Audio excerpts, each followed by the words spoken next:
So last week's lecture covered evolutionary perspective of ethics.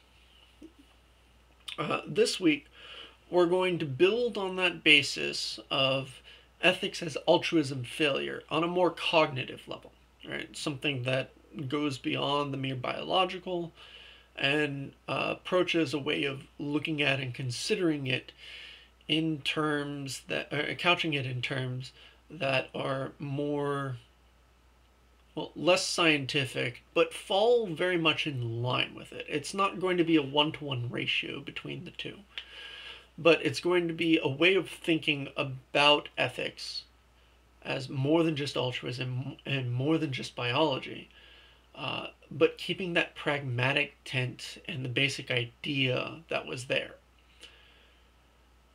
The way we're going to talk regarding ethics is in terms of feminism and care ethics, right? The ethics of care that arose from second wave feminism, I want to say. Second wave, right? Second and third wave.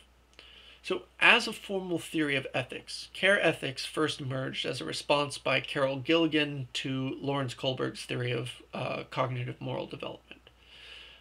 There should be a handout that I've distributed that goes over this, that goes over Kohlberg's theory.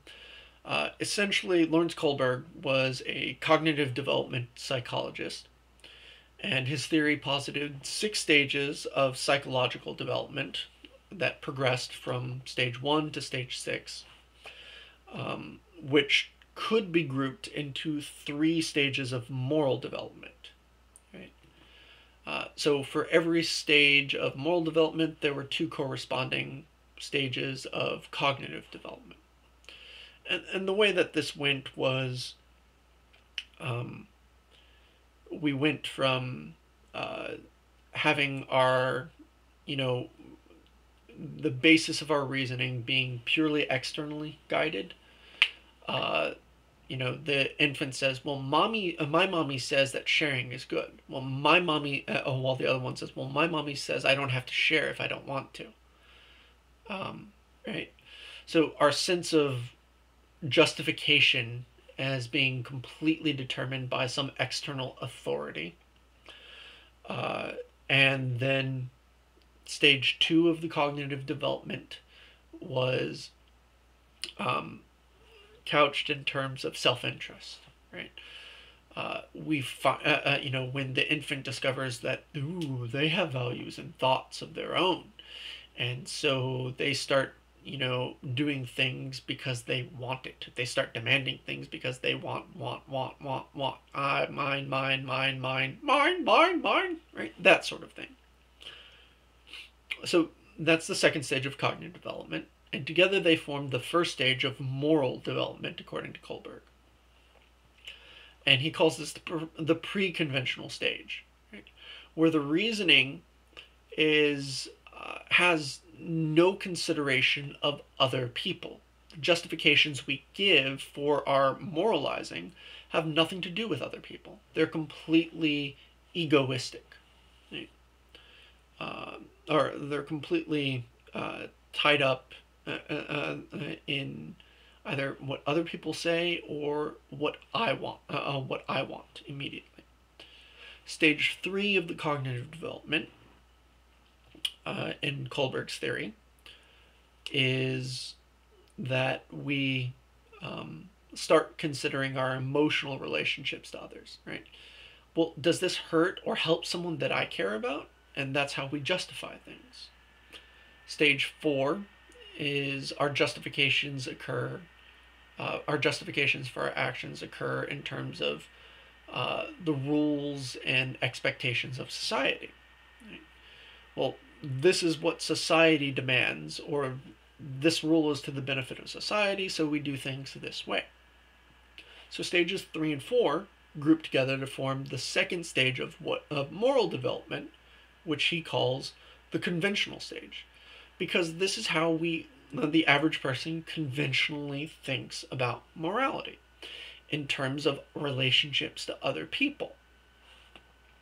Stages 5 and 6 of cognitive development are rarer, right? Most people start top out in their cognitive development at stage 4, Kohlberg says.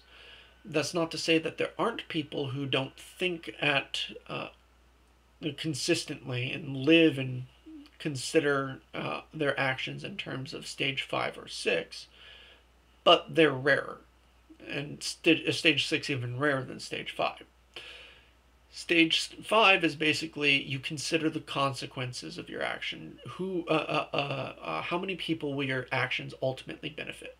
Is it okay to do some small thing wrong now for greater benefit later? Yes, according to this. You look for ultimately doing what's in for the greater good, right? It's functionally utilitarianism. And then stage 6 is you have universal principles that you base your actions on, that your motivation, the reasoning for your actions. You don't steal because stealing's wrong. Like it's wrong to take another person's property that's not yours, and that's your entire motivation. It's wrong to discriminate based off of race because equal opportunity should be available to all, right? That's another example. It's wrong to kill because no one has the right to deprive another of their life, right? Universal moral principles. It's essentially deontology as a cognitive level of development. Right? You can see why this would be such a rare thing to experience. These two stages, stage 5 and 6, together form the post-conventional stage of moral development, according to Kohlberg. And this is called post-conventional because it's not how we conventionally think things. We've gone beyond thinking of morality in terms of couching it in terms of our relationships between people, and put it in terms of principles of justice, right? So sort of Rawlsian in that manner. That there are some guiding principle of reason. Reason tells us to do this, or that, or the other thing. And that becomes the basis of our moral thinking. So, Carol Gilligan, to go back a little bit, was Kohlberg's lab assistant, right? His research assistant. Which means that she was the one who did like the actual interviews and everything that Kohlberg's own theory, the data from which Kohlberg's own theory was developed. What Gilligan noticed that was distinct from what Kohlberg theorized is that the content of the responses lended itself towards a different interpretation than the pure data from those responses that Kohlberg used to develop his own theory. I should mention that Kohlberg's theory was based off of like interviews and thought experiments with something like 3,000 different children from ages 3 to 17, right? As well as some adults to, match like cognitive development. So Gilligan took the divided responses and she noted that along gender lines there was a distinct difference in how the responses were given. Males tended to focus on generalized individuals, right? And samenesses to develop principle-based responses for what one should do. What she called justice-focused, a justice-focused sense of morality.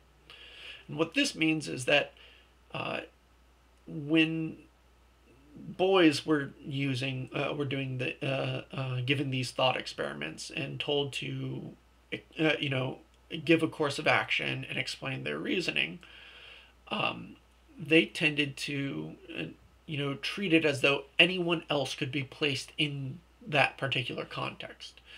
And that's what mattered, right?